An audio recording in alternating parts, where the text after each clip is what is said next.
Good morning, everyone. Dave Bush here with Kansas Sports HQ, episode 27. We will chat with the ICCAC Division II Volleyball Player of the Year, Talya Sampson. Hopefully I'm saying that correctly. But first, we have Sheldon Howell, Sean Cutler, and Scout. Scout's back with us today, ready to chat. Scout, how's your morning going? Good. Good? We got some fruit by the foot? Mm-hmm. What flavor is that? Strawberry. Oh, earlier you were post-workout. Yeah. Nice. Little carbs, a little sugar. Earlier you were sharing that you made a flower out of paper. What'd you spray it with? Like Nice stream, bro.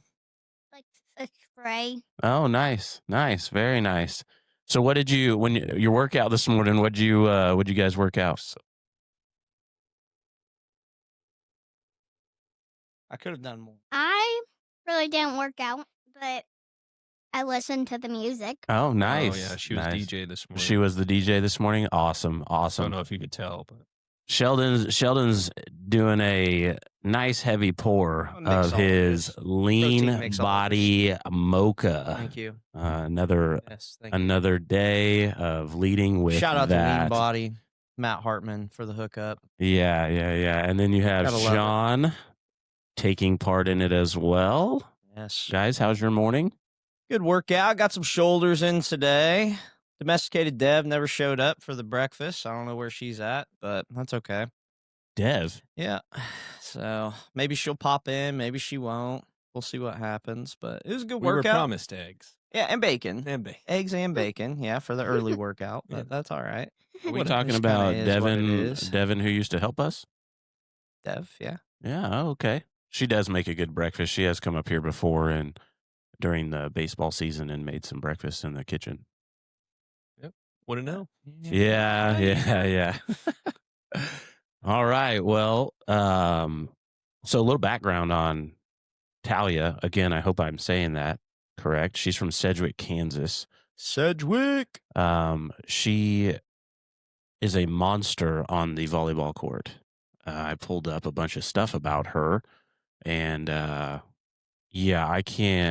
have so many questions. I don't know what necessarily what a kill means, or like, you That's know, spot. I know what digs mean and stuff like that. That's what she's gonna do when she plays volleyball. You're gonna be Scott, do you want to play? Do you want to play volleyball? You do. yeah. Are you What excited about like that? outside wing or outside Wing. hitter? Outside I think it's hitter, outside. maybe that is.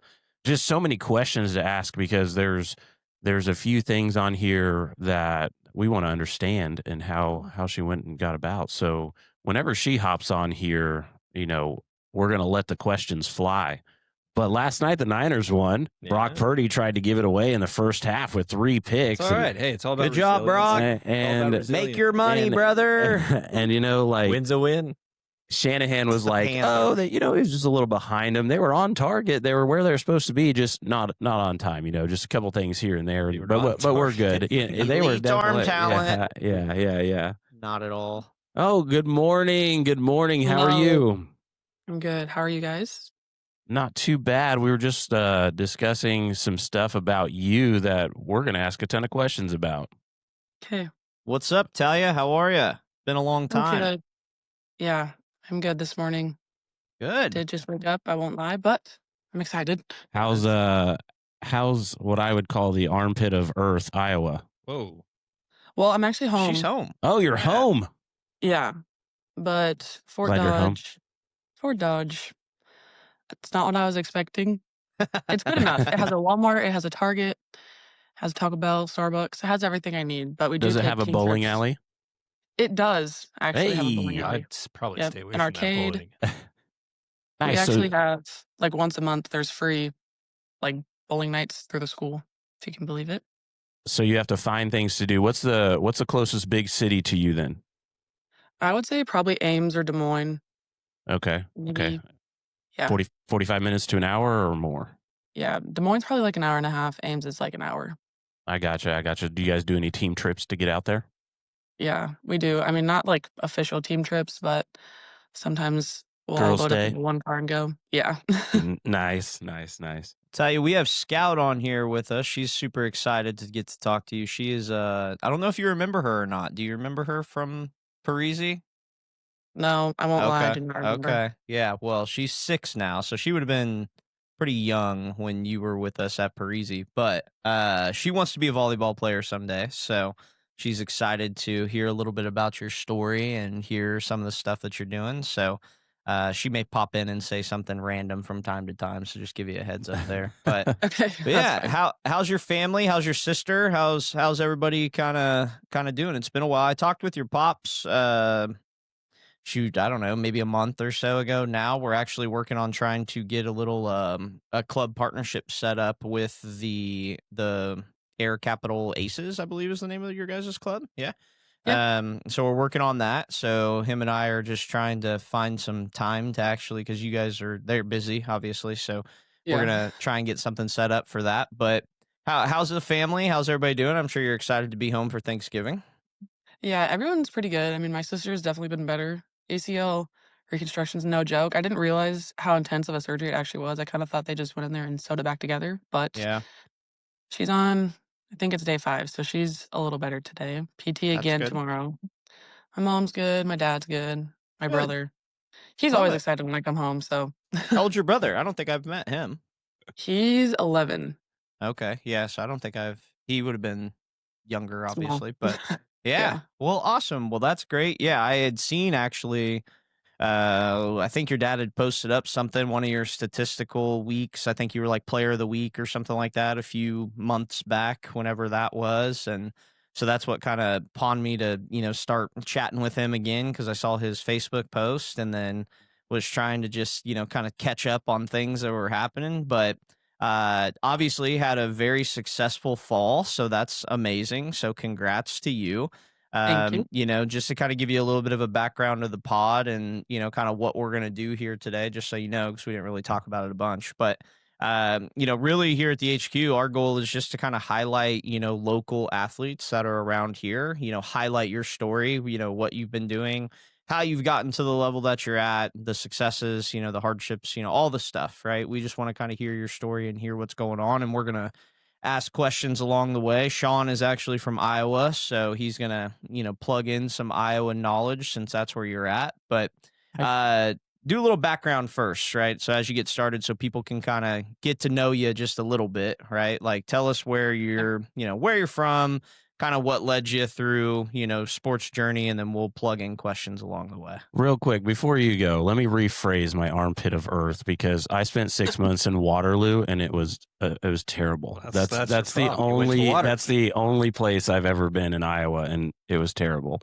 So hopefully, not every place feels like that.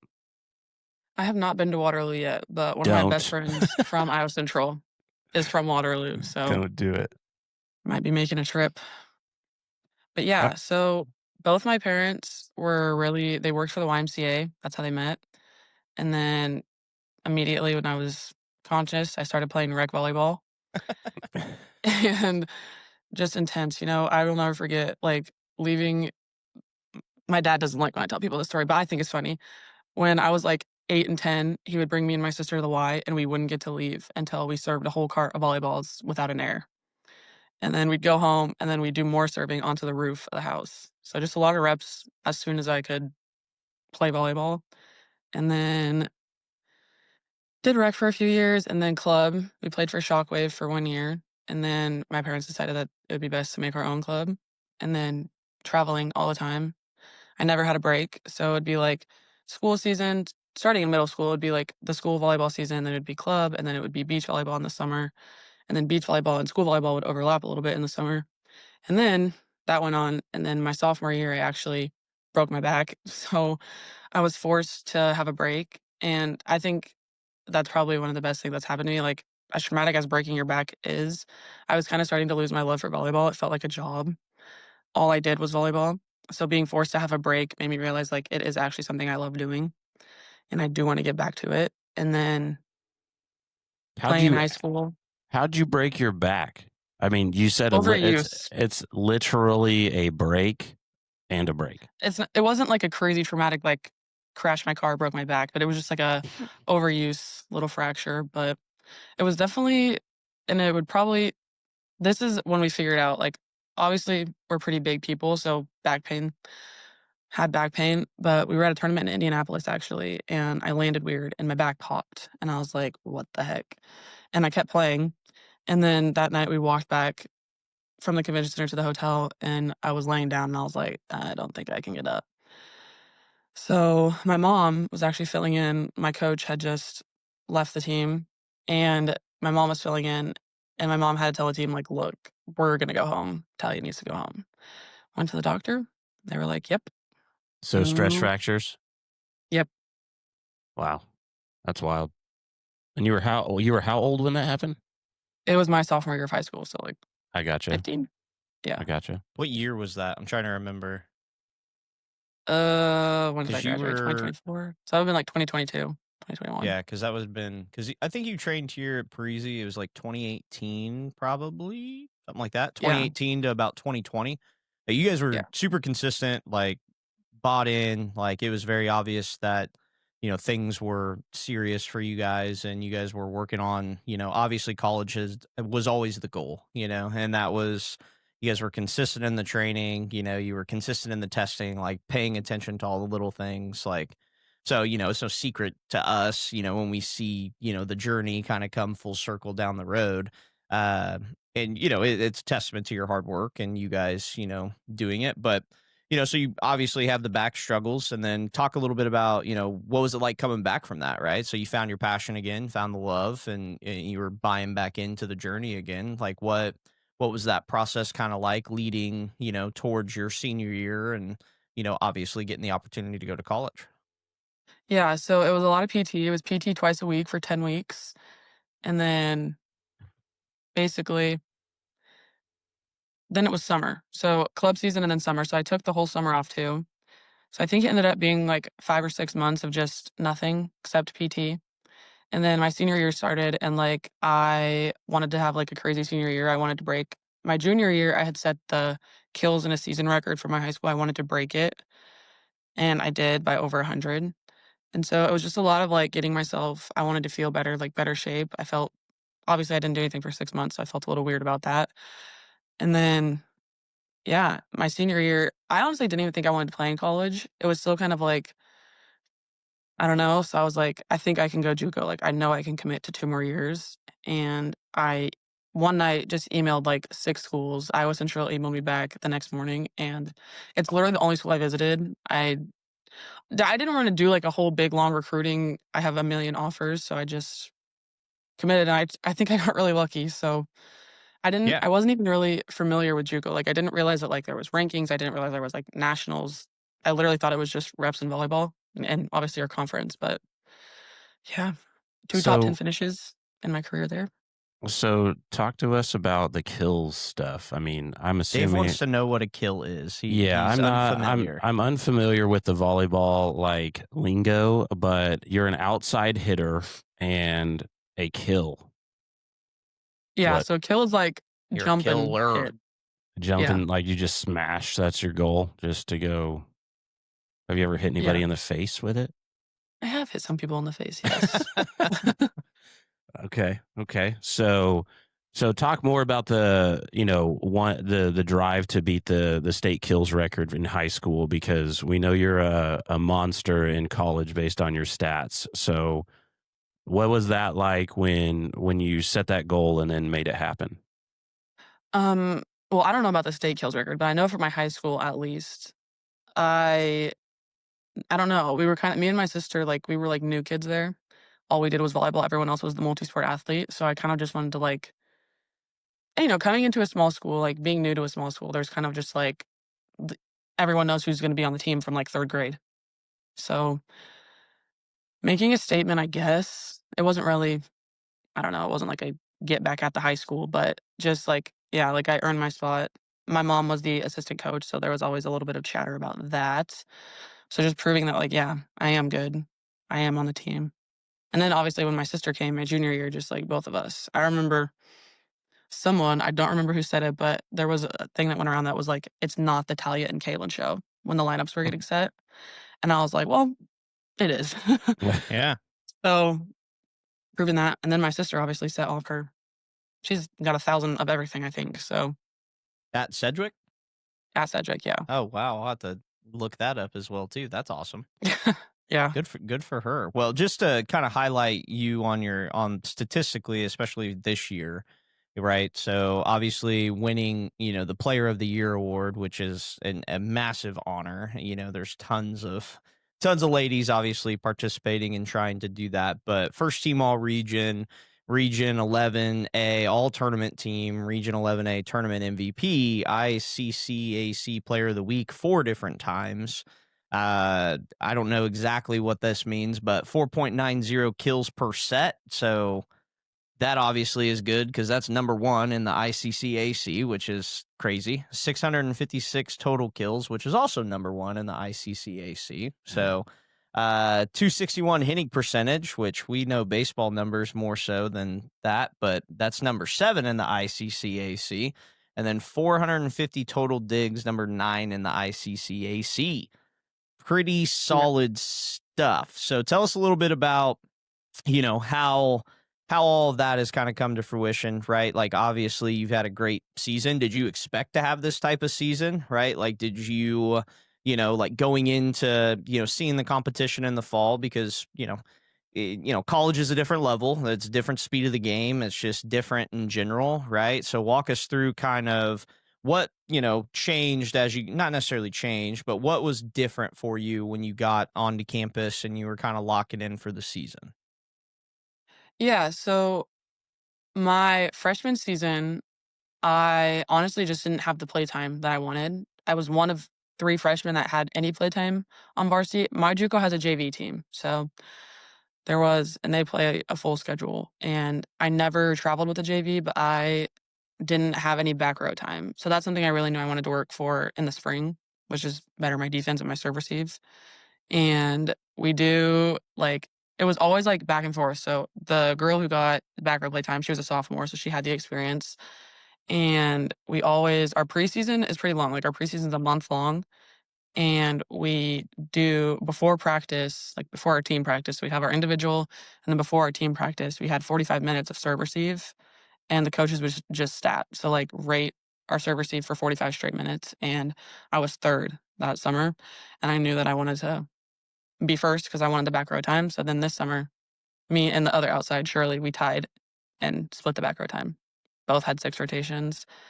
And then I kind of the same thing with high school. I just wanted to make a bigger impact. I knew I could have played better than I did my freshman season. So just working hard in the spring. Spring was intense. I was not expecting to run that much ever in my life. And we ran a lot. So working hard there, pushing through. And then preseason, working hard in the summer too. Before my freshman season, I worked out in the summer, but it was kind of just oh, just gonna do my lift. But then this past summer, I was like, no, do your lift, run, get your volleyball reps. You want your playtime. That discipline. Yeah, 100%. Tell us a little bit about your coaching staff. Do you like your coaching staff? Is there something that kind of separates your guys' staff and why you guys had the success that you had this year? Because obviously the team still did well. You guys were playing, I don't know if it's considered the national tournament or, what exactly it's called, but, you guys were playing in postseason, right? So, you had a good regular season where, earned the right to be able to do that. Walk me through kind of, was there any changes, to that this year? Was there something that kind of stuck out to you? Or, was it more player driven? What was kind of the dynamics there? I think it was kind of a mix of both. So I love my coaching staff. My head coach, Coach Horn, she played for John Cook at Nebraska. So she has a lot of expertise. She knows a lot about volleyball. Yeah. And then one of our main assistant coach, Gabby, she played at Iowa Central and then she played at Wayne State. And this year they brought on 2 more assistant coaches, Coach D and Coach Abby. And I think that really helped because last season, Coach Horn and Gabby would have to split. We'd have 2 practice courts and 24 girls. 2 coaches for 24 girls is not that many. And then bringing on 2 more coaches, Coach Abby and Coach D were able to take over the JV court and that let Gabby and Coach Warren focus on our court, and I think that helped a lot just with specifics. Like, for me, especially, Gabby was an outside hitter, so being able to ask for feedback a lot more in practice, especially in preseason during our individuals when there was, like, only the outside, so there was, like, 4 of us.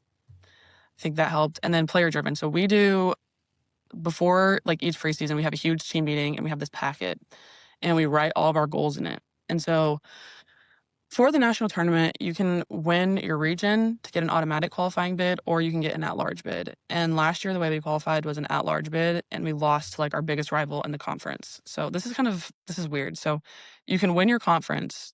Last year, it was different. So our region typically gets 2 bids to the national tournament because it's just a lot of the teams are ranked. It's a really good region. Well, for some reason, last year, they took away one of our bids. So we had to play our conference rival again in the regional tournament. So we didn't even make it to the finals. Somehow we were ranked high enough. We were ranked top 10 all season, so we were able to get the at-large bid. But all of us wrote in our book, like, we want to win our bid. Like, we want to earn our bid. And we did. We beat, at the time, so we got our this is, like, kind of a complicated story. So we got our second bid back this season, and we beat our conference rival to win the conference. And at that time, they were also ranked number 1 in the country, and we were number 9. Who's the conference rival? Kirkwood. Okay. Yeah. Suck And it, Kirkwood. yeah, exactly. Chop the wood.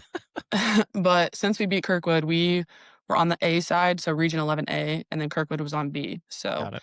since we basically just had a little bit easier route, and then on top of that, they had to go to North Dakota the next weekend because that was the other part of our region. So it was one less play date, but we still earned our bid, and there was, like, no waiting around for an at-large, hoping we did good enough the rest of the season. That's awesome. Yeah. Cool. Go ahead, Mr. Iowa. I know you got a question brewing over there. So take us through the national tournaments, right? You're in there, and obviously your ultimate goal is to win it. What do you guys do together to? I'm gonna keep rolling, keep the team together, and keep winning. Well, mainly we just practice a lot, and the week of regionals, we did a lot of, like, team bonding, just coming together. We actually went and trick-or-treated at all of our coaches' house because it was the week of Halloween. So Huh. we went and trick-or-treated at all of our coaches' house, just spending a lot of time together. And then my class specifically, like, only 9 of us returned from last year, and there was only, like, 10 of us to begin with. But our sophomore class was pretty bitter, and it was almost like a jealousy. I don't know. They weren't happy if freshmen were playing over them, which, I mean, I don't really think very many people would be, but it was kind of weird that just the energy from them. So, like, our goal was, like, we want to kind of fix the culture. We don't think it was the coach's problem. The coaches didn't know. Our sophomores told us that our coaches don't care. Keep it between the captains. And I don't know. I think we did a really great job of fixing the culture of our team. Like, we're all very close. Our freshmen are not afraid of us. Like, we all work together very well. And I think we also, part of our coming together was, like, we went 0-4 at opening weekend. We're the number 7 ranked team, and we went 0-4 at opening weekend. Like, that's embarrassing. So just coming together and being like, no, like, this is embarrassing for all of us. We can all work harder for each other, because I never had a 4-game losing streak in my entire college career except for opening weekend this year. So Dang. yeah. Yeah, I mean, we obviously have talked with a lot of athletes already by doing this, and I think that that's a topic that continually comes up, right? When it comes to team sports, everybody, especially at the college level, not everybody's the same level of athlete, not everybody has the same successes, that type of stuff, right? But there's the team similarities, right? The successful teams are the ones that are putting in the work, not necessarily only on the court, but off the court as well, right? Like, they're the ones that are, bonding together, they're working together outside of there to build good relationships, because there's an immense amount of trust that you have to have amongst each other to go out there and compete at the level that you guys are trying to compete at, right? Like, it's just, there's a lot that goes into that, and you got to know that the person beside you is just going to give the same level of effort and energy every single option that they have every single time, right? And to be a championship level team, it takes that type of trust and belief in one another to be able to go out and do the things that I think at the beginning of the season, it's real easy. Like you said, everybody writes it down in a book. Everybody gets excited about it. It's easy to do it then, but you go 0-4 how are we going to respond, right? What are the things that we're going to do to try and correct this, make it better, and work on it? And, I think that you guys obviously were able to figure some of that stuff out and, start to have a successful season and do some good things. So that's nice. It's fun to watch and hear about those internal, kind of communications with things that are happening. But let's dive into a little bit of, just, kind of, I know there's probably not a ton on this topic, but tell us a little bit about the city, right? You kind of briefly talked about it, where you're living, that experience of showing up to a community college, right? Like you said, when you got there, it wasn't necessarily what you were going to expect or what you, thought it was going to be. Yeah, because I think that we have a lot of athletes that'll listen to this at points in times, and they're in the same boat that you were in, right? Maybe in a small school, in high school, maybe in a small town in high school, and then they're trying to go to college, and then you show up on a college campus, and it's a lot of first, right? And tell us a little bit about your experience when you showed up, and got to see the beautiful state of Iowa, and kind of your welcoming party that you had. Yeah, so our campus is actually pretty great. It's a small campus, but I don't really like to walk a lot. So if I can get to camp or if I can get to class in like 2 minutes, I like that. Our dorms are also, I think our dorms are pretty nice for a JUCO. Like it's a full apartment style, so I have a kitchen and everything, bathroom, laundry. The one downside is I did have to pay for laundry, which I did not understand that the whole time I've done school there, but whatever. And then Fort Dodge itself is a pretty small town. I wouldn't say it's like super small, but it's bigger than Sedgwick, but smaller than Wichita, I would say. We have, I don't know, it's the right size for me. I don't love the big city, but I also wanted a little bit bigger town than Sedgwick, and this was just right. Like I have the Walmart, I have the Target. There's enough restaurants. Oh, they got There's a small Target? list. Yeah, Yeah. she said that earlier. Oh yeah, this is a bougie town. So it's like an Yeah. Andover. Yeah, okay. Yeah, I would say it's not quite as nice as Andover though. Yeah, but like size wise. Yeah. I was thinking like Coffeeville or something like that. They ain't got a Target at that type of a place. Fort Dodge is like, I think that's like, they're a 4A school, so 5A in some sports. Oh, okay. I got you. Everyone does call it the Dirty Dodge though, so Yeah. I would confirm that is Okay. true. Explain that a little bit, Sean. Why is it the Yeah, Dirty why is Dog? I haven't like gone to Fort Dodge very much. I've been through it a lot because I went to college in Sioux City, so it's on the way to Sioux City on Highway 20. So I went through it a lot. I just you just hear things. Oh, It's okay. Understood. just not the I guess most desirable place to go. Got it. But Well, so let's go back to some of your stats. You have 18 matches that are 20 plus kills. Can you talk more about that 28 kill? Is it a game or match against Madison College? Looks like you dominated that. Yeah, so that was at our home tournament. We never want to lose at home. I don't think anybody does. And we kind of had a tough weekend. So we played Madison and we played a school called Mesa. And then we played two other teams that weren't like awesome. But Madison, this is kind of a funny story. They're kind of like a rival almost. Like it would have been last year and 2 years ago. They had a player who was a redshirt at like Wisconsin Madison, like the big school, who redshirted and then has a COVID year, and then had another, like for some reason she was still playing JUCO volleyball and she was like 26. So Wow. it was always just kind of like, we have to beat Madison. Like, what is this girl doing? Like, we have to beat Madison. And then we did. We beat them last year. And then I think it was like, we just did not want to lose to them again. Like, that girl had graduated. We were at home. And we went 5. I was not expecting to go 5. I didn't think they looked as good as they did the year before.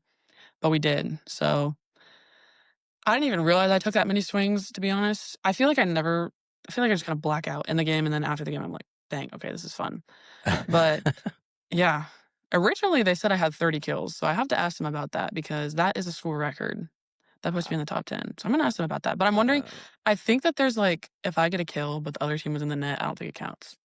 So I think that's what it was. Yeah, I don't know any of the rules, but your total career kills right now is at 1,080 with a 3.83 And then digs, you're at like 686. So those are all like top 10 numbers.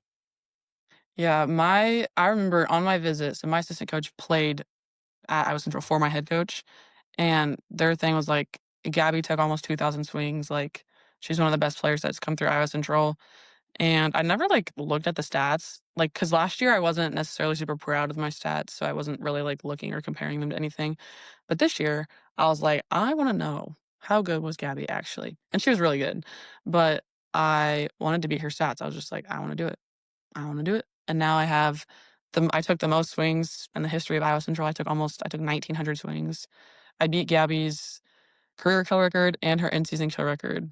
And she was very supportive. She'd be like, crush it, beat it. Like, don't be So afraid. explain the swings to me. Like when you say swings, is that just like attempts? Yeah, that's attempts in a game. So Oh, okay. I probably took, Ooh, yeah, what's nine. go ahead, sorry. I was just gonna say 1,900 swings in 2 years is kind of, and that's not even including practice. So when I really think about that, that's kind of crazy. Yeah, that's a lot. Yeah. Have you, Tommy John. is my it, shoulders when kind you, of tired. I'm really just wanting to ask about a swing and a miss. How does that feel like during a game or a match? Terrible. I mean, like, is it just like whoops, or is it like rage and I'm gonna get it next time?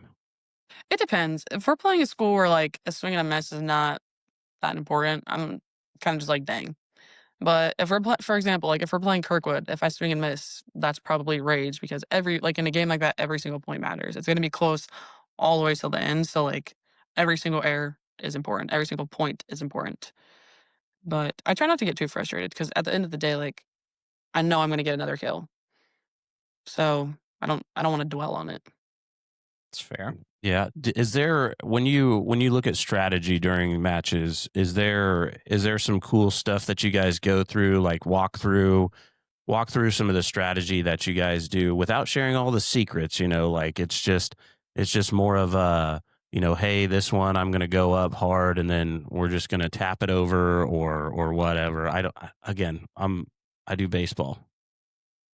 Well, obviously we watch film. So there's usually two different patterns for defense. There's perimeter defense and rotational defense. So we'll pick out which one a team uses. And sometimes they use both. They'll change it like based on the position of the hitter. So watch a lot of film on that. And then the libero and our assistant coach Gabby call out shots. So she'll either be like swing or she'll be like short tip, donut.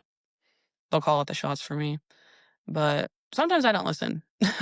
if I think that and sometimes it's for the worst. Like if I get blocked, I'm just like, dang, maybe I should have listened. But if I see a big swing, obviously I always want to take a big swing. Like that is a momentum builder. Like obviously getting a point on a tip or like a shot, a point is a point. But like a huge swing, that's so momentum because it's just like our crowd's going crazy. They're Yeah. like, oh, that's embarrassing for us. Like I would prefer to get a big swing, but definitely tips and rolls. That's the competitor in you, though.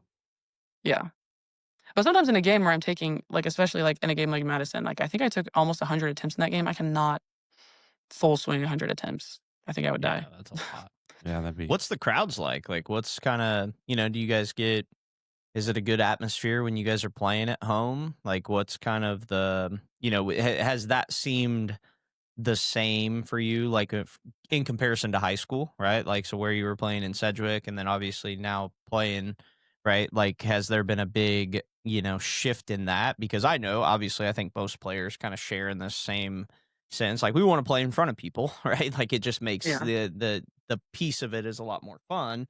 But, has that been something that surprised you, or is it something that you expected? Like, kind of walk us through what the atmosphere's been like.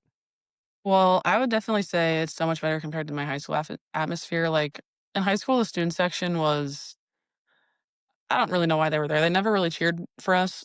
Like they were kind of just there watching the game. And then when I got to college, like it's crazy. When we play, if we're not playing a very good team, not a whole lot of people show up, but definitely the gym is still full. But when we're playing a team like Kirkwood or another one of our rivals is DMAC, our entire cheer team shows up. So that's like 70 cheerleaders. If the football team doesn't have lift, the whole football team is there. And we have a huge football team. There's like 200 guys on the football team. Yeah. And I mean, I don't really know if the other sports show up. It really depends on their lifting schedule because they obviously are not missing their team activities for our game. But Yeah. the gym is usually packed. It's really fun. After Kirkwood, it was like the best crowd atmosphere ever. We did blackout, so it was crazy. Like all of the stands were full. Our cheerleaders were there, and then obviously we beat them, and they were the number 1 team in the country. So like stormed the court. The football team made their own dance circle on the court, so that was so funny. And then yeah, our bar stool went crazy. Like I was never expecting. I don't know. I don't like to like be cocky about it, but I was literally this is so funny. I have all the screenshots. Our bar stool put me on. It was like the GOAT list. So like it was my roster picture. And it was like LeBron James, Michael Phelps, like then and then they took a screenshot of Kirkwood's logo and changed it to Talya Sampson Community College. And so then I Oh was my like everyone goodness. on campus. It was overwhelming because like I kind of like to lay low. I like to be a little bit of a mystery when I'm walking around campus, but like literally I was like, Talya, go, go. I was like, I felt fake. I was like, what is happening right now? Well, you earned it. So, that part of it's kind of cool. It's fun to have people kind of recognize that, obviously, that you're having a great season and there's nothing wrong with that, obviously. You should kind of dwell in those big moments because at the end of the day, everyone's careers are short-lived, right? Like we all wish we could play forever, but the stop sign eventually shows up and it's going to happen. So walk us through like what's on the horizon for you? Are you going to continue playing? Like what's the options? Do we got some offers? Are you looking at bigger schools? Like what's on the horizon? Yeah, so I had about 10 schools reach out to me yesterday. I haven't, to be completely honest, I didn't even think I wanted to keep playing after Iowa Central. Like, I was kind of ready to be done. I was like, I've had a good career there. Like, I want to end on a high. I want to go somewhere else and then it sucks. And then I'm like ending my volleyball career and it sucks. And so I didn't really try to get recruited again. And after nationals, obviously, like, coaches were texting my coach asking for a bunch of our phone numbers. And I had been talking to McPherson College for a while. Like Coach Cahill, like coached a littles program for our club, so I knew him. And McPherson is actually doing really well in NAI, so I think I'm gonna end up at McPherson. But yeah, I'm ready to come a little closer to home. I want my grandparents to be able to watch me play. So Nice.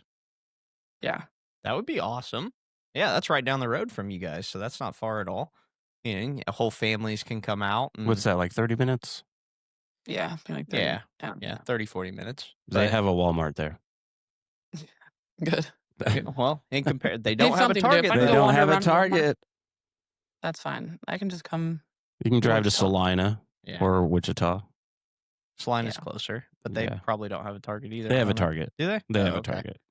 All right. Well, you'll have a Target in Salina. That'll be close to you. Well, that would be awesome. I think that obviously being close to home, close to family, that's, at the end of the careers, you want to be around your family, the people that love you the Always. most, and being able to enjoy those years, right? Like, and I think, I don't know, girls sports and boys sports are just different. We talk about this all the time as well, too, right? And, I think college in general, whether it's boys or girls, should be every athlete's kind of first pinnacle goal is to try to make it to college and find a way to be able to play at whatever level in college that it is.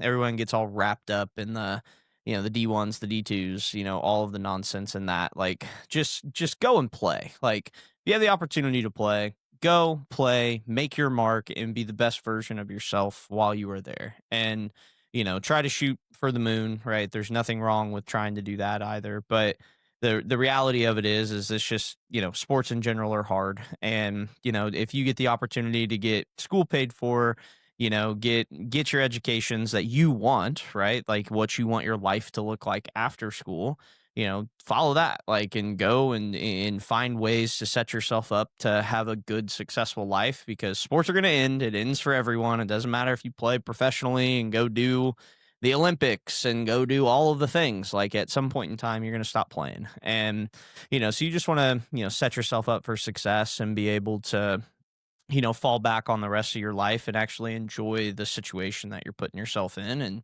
I think it'd be awesome to have family around you if that's where it ends up going. Do you have any other schools, like any other schools that are talking to you that that you might even have some slight interest in?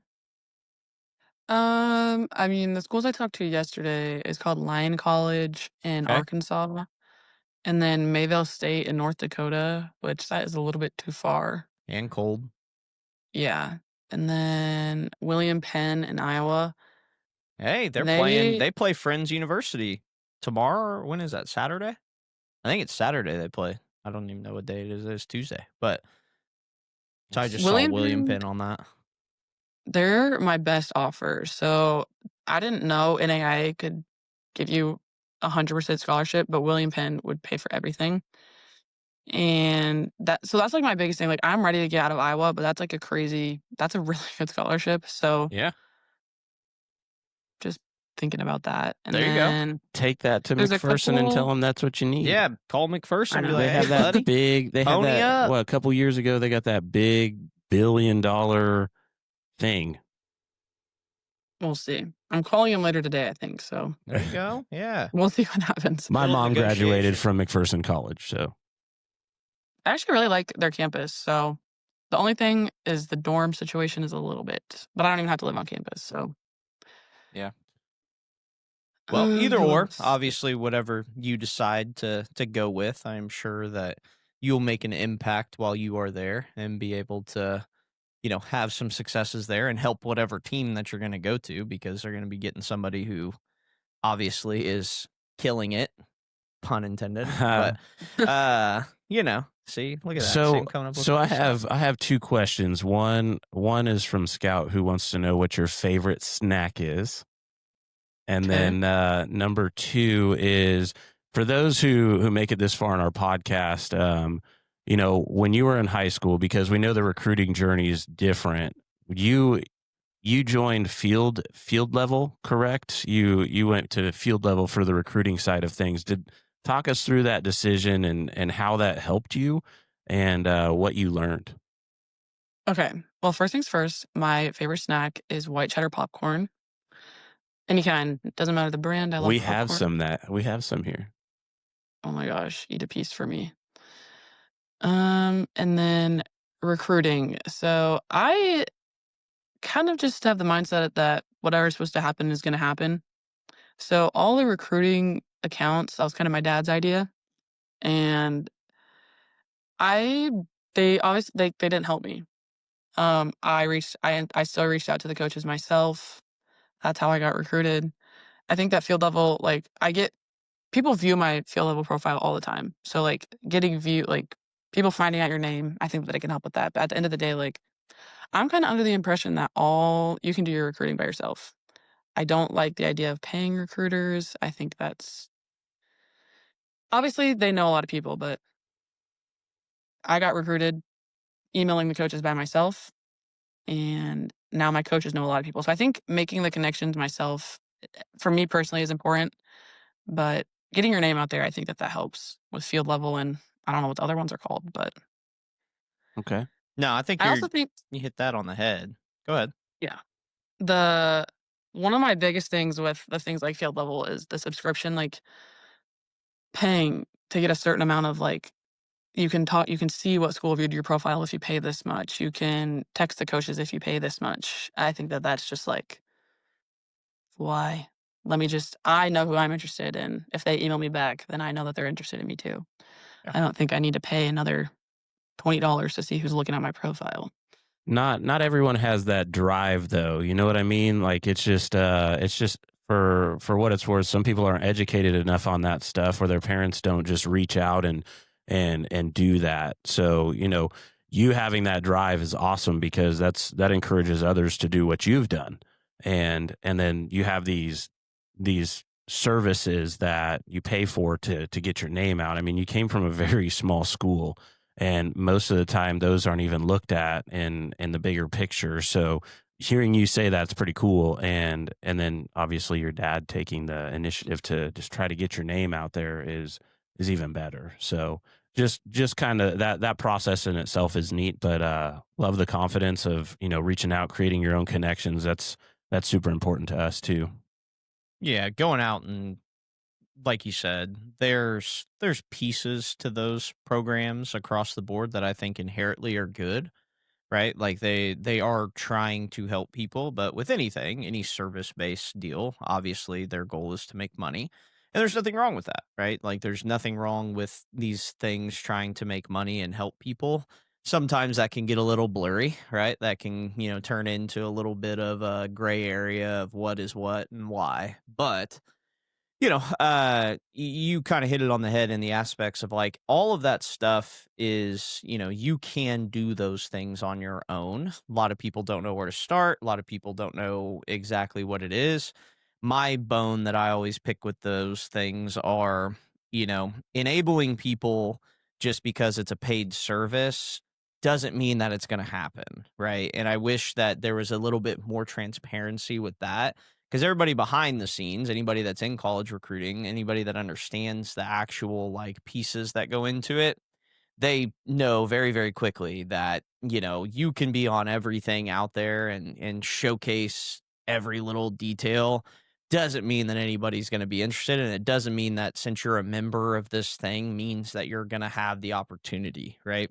I would also argue that most college coaches are, yeah, they may see names on there and they may put them in some sort of a bucket to check out and look into and that type of a thing. But most of the time, if an actual athlete is taking the initiative to reach out one way or another, and the actual athlete, not mom and dad, the actual athlete is going above and beyond to try and create connection and trying to find a way into the communications, that is what stands out the most to college coaches is they look at effort because they want people that want to be there. We talk about the transfer portal on a lot of podcasts. We talk about, how that works nowadays. And, so I think that's something that a lot of college programs are really, hungry for is people that want to commit to them, right? Like they're looking for the athletes that actually want to be there because they want to be at that school. They want to be involved with the program. They want to be under the coaching staff. Like they have a drive to actually be a part of it, not so much, well, give me your best offer. Make me feel important. You do this. And, how that all has gotten so twisted up with NIL stuff and just all of the things that are out there. It's just, it's a Wild West, what I call it. It's the Wild West world. But, people, programs, coaching staffs, they also want to feel that same, desire and connection with the athletes, right? And so for athletes that are listening out there, do not be afraid to outreach, right? Like, don't be afraid to send the emails. Don't be afraid to get on X and send the messages because that I've seen more successful recruiting stories. And this is the exact advice I give every single person in the Parisi program that's trying to get recruited. It's like, no, dude, you got to go out there. Like, you got to put yourself out there. You have to make the calls. You have to make the texts. You have to do the work because that's what coaches respect. Coaches respect the people that are putting the effort in. Taking the initiative. Yeah, you got to do it. Like, you have to be able to, not be afraid of the tough conversations and not be afraid to put yourself out there because if you want it, you got to show it. Like, you got to show that you actually want the opportunity, not just, the piece of paper, I guess. So it's cool to hear that. It's awesome to hear that somebody who is having the type of success, right, in a college sport that, you're still kind of, feeling those things out, right? You're still putting yourself out there. You're still trying to do that stuff and keep going, right? Like, keep doing it because you can be a leading example for people out there and you can, show people that there's ways of going about doing it, kind of the old fashioned way or the hard work way, whatever you want to call it. But so that's awesome. Well, hopefully, I think it'd be awesome if you ended up at McPherson, if that ends up being the right fit, because that's right down the road. We always love to get out and watch everyone and watch athletes. So that one's not too far away. I'm not driving to Iowa very often, but, running down to McPherson seems like it's much more doable. But, all right. Well, tell us a little bit about your teammates. Tell us a little bit about, some of the people that you played with, right? I just remembered Iowa because Carly Ford was a gal that we interviewed and she plays at Iowa State. And I put her on the spot by making her tell us who her favorite teammate was. And she struggled because she likes all of her teammates. So I'm going to do the same things to you. So tell us who your favorite teammate was and tell us why.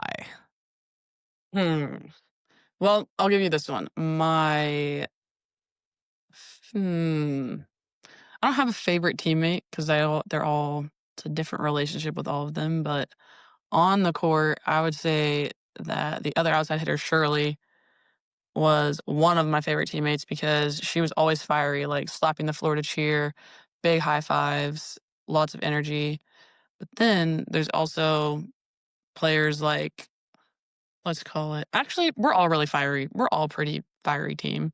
But Shirley is just my favorite. I love her high fives.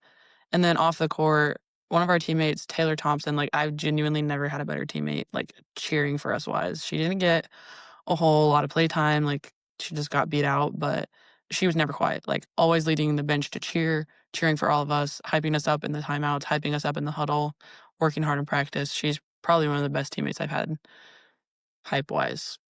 Awesome. I love it. And then next question. So kind of in that same, you're talking about your team culture and, some of your stuff. Obviously it's not a huge city, but what did you guys do off the court? Like, what did you do for fun? What was, some of the day-to-day life stuff? Obviously school and volleyball takes up the majority, but, what were, some things that you were still able to do to still kind of be your own person and, get outside of the court a little bit and be able to do different things? Yeah, so we all live in the same building this year. That wasn't the case last year, but we all live in the same building. So seeing each other off the court, going to each other's rooms, seeing each other when we're doing our laundry, just running into each other a lot more than we did last year just because we're all living close to each other. And then doing those little trips to Des Moines. We don't do a whole lot of team activities just because like there isn't a whole lot of downtime. So we don't want to fill all the downtime with an activity. But making the team activities fun. Like last year we did like a team Halloween party and all we did was just sit there and play card games. This year we were like, that was so boring. Like everyone wanted to go home last time because we have that next day off. So everyone was like, why are we here? Like we could have just gone home. But this year we were like, no, this needs to be fun. So we went trick or treating at our coach's house. We got one of our bus driver, Rich. He's so awesome. We got him involved, our athletic trainer, just wandering around Fort Dodge, just all together as a team, dressed up. Making an event was really fun. A core memory. Yeah. I like it. Sean, any other questions from you today? Just one and done from Sean today. Very talkative. I'm trying to think. Any other ones? Do you guys do any camps for the youth around the area? I mean, does that like what's your community presence like as a team and for yourself? Yeah, so there's a camp in June and a camp in July, and there's usually a lot of girls there. And the community, there's only 2 high schools. There's St. Ed's and there's Fort Dodge, so everyone pretty much knows each other, kind of bounce around between the schools. And then just for volleyball specific, my coach runs a club. So then we're interacting with the high school girls. A lot of us coach for her in the club, so we meet a lot of the high school girls through that. And yeah, I would say most of the community knows us just through. We also will like line judge the high school tournaments, we'll line judge the high school games. So We're more pretty volleyball. involved. Just Yeah. More volleyball on volleyball, volleyball. yeah. Yeah, exactly. Yeah. Yeah. Part of that too, though, when you think of kind of going the JUCO route, right? Really, it doesn't matter the level, but if you're going to play in college, like you gotta love the sport. Like, and it really just boils down to that. Like everything around what you're going to do on a day-to-day basis is just going to be surrounded by, the sport that you're there for. And although it seems for someone who may not understand it, right? But for you guys, like giving back and being able to go and help the high school kids and being able to be around the court, like it's just what you do, right? It's just who you are. It's kind of the dynamics of the team and it's, you got to love it. Like you got to love being around it because it is just going to somewhat kind of consume you, but it's a good consumption, right? Like it's a good thing because that's where you feel probably the most comfortable. It's where you feel, that your time is well spent because you're picking up little things left and right and just, you're more, kind of laser focused about, you know, the ultimate goals or which are obviously, personal, but then also from a team perspective as well too. But What's kind of your I thought of what I was wanting to ask a second ago. What's your pregame routine? What like what gets you kind of locked in and gets you kind of prepared for a match and ready to go and have that kind of fiery energy that you guys are talking about? Well, honestly, a nap. I love a nap before the game. And That's awesome. yeah. And we usually, so on game days, our schedule is like we're done. We have a serve and pass at 1. So 1 to 2, we're doing volleyball. And then we have a pregame meal at 3:30. So a nap there is peak. And then after that, I'm awake. I'm doing my hair. Maybe I'm doing my homework. And then we usually meet in the locker room an hour before the game starts because our warm up is an hour long. So we meet and then go warm up. So I get to the gym an hour before that. And then treatment, doing my hair, listening to music. I am a little superstitious about it. I always had Shirley braid my hair. I didn't let anyone else do it. But my pregame routine is not very specific.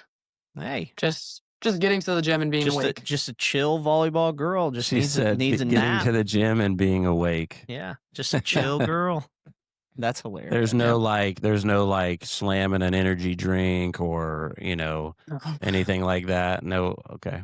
Yeah. We Just have curious. we have one of those like nutrition tea, energy tea places. So maybe I'll get a tea. But her name's Jill. I love Jill. I just go there all the time to talk to Jill. So maybe if I'm in the mood to talk to Jill before a game, I'll go get a tea. She's very nice. She'll hype us all up. Get you locked in. No energy is wasted until she is on the court. Right, When and she's then it's on the just court, then it's all gas, no brakes. I Yeah. love it. All right. Well, kind of a finishing question. This is one I always like to ask athletes is, for the next generation coming up and the people that are going to watch this that might be interested in playing volleyball, like Scout might be interested in playing. Like what would be kind of your advice and what are some things, that you would like to kind of prepare them for and or, just kind of give them before they start, the long journey of, their way to being a collegiate athlete. Like if you could look back at yourself when you were 7, 8, 9, 10 years old, whatever it is, and just be able to talk to yourself kind of looking in the mirror kind of situation, what would you say to that young athlete that's getting ready to kind of go down the journey? Yeah, so I would say that college is just a lot different and you're not what the people where you're from, you're not what they say about you. Um, I think just being a coach's kid, people had a lot to say about me. They thought that I thought a lot about myself. And then being able to get to college, these people don't know you. You get to start over, but you're still doing the sport you love. So if you're having a negative high school experience and you love the sport and you don't know what to do, it's not going to be the same when you get to college. Yeah. Club sports, high school sports, they're good preparation for college, but it is different and college is a lot more fun. So if you're having a little bit of a negative experience now, it will get better. Like I found my love for volleyball again at a JUCO in Iowa. So don't give up. I think everyone says that probably, but truly like you're not what the people in your hometown say about you. So you get to go start over and make an impact somewhere else. There you go. Pave your own path. Yep. Path your own pace. Yeah. Well, there you go. I love it. Well, that's awesome. Well, it was awesome to, get to just kind of catch up with you, kind of see all of the posts and see all the success that's happening. I know how hard you guys worked while you guys were a part of the Parisi program, but then I also know just like through high school, just watching and then being able to just kind of see statistically the things all kind of come to fruition and see the pieces all kind of get put together it's really cool. It's fun. We have a lot of great athletes that are around our area. We have a lot of, high level talented people that are continuing to play at a high level. And we hope that we can just continue to kind of bring eyes to the stories and, showcase what's happening and, talk about, how cool it is that you've been able to go and do that because there's tons of kids out there that, they don't even understand where they're at in life, but that's part of their dreams and part of the things that they're trying to do. And, so it is possible. You got to plug it in. You got to do the work. You got to, buy into to the things that you're wanting to be able to go and do. And, you're a living testament to that. defying some of the odds, but then also just like, showing up and getting the job done too. So, that's part of the gig. So, again, congratulations. It's awesome. I'm proud to see all the things happening for you. And, obviously wish you nothing but success in the future. And, keep us posted on, what you're going to end up doing as far as college is concerned, because we'd love to come and watch you play if you're close to home. Hey, well, thank you. Sorry, our office phone was ringing. But anyway, we always kind of close it out. We send it over to Sean, and he says a prayer for us. So we're going to do that. Anything else you'd like to add before we hop off? I think that covered it all. Awesome. Well, again, thank you for your time. Thanks for hopping on with us. Why is this phone's freaking out? But yeah, so we appreciate your time, and thanks for hopping on, and we will talk to you again here soon. All right. See you guys. See ya. Oh my gosh, how do I get out of this?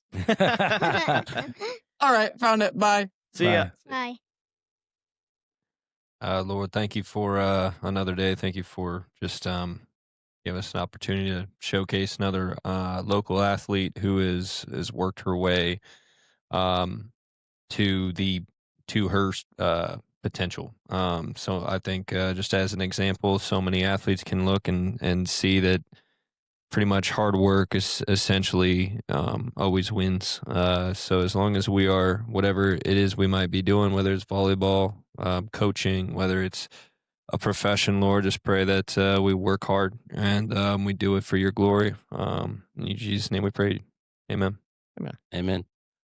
Man, that was super cool to hear her say that, she took the initiative to jump out there and reach out and now she's getting offers to go to a 4-year.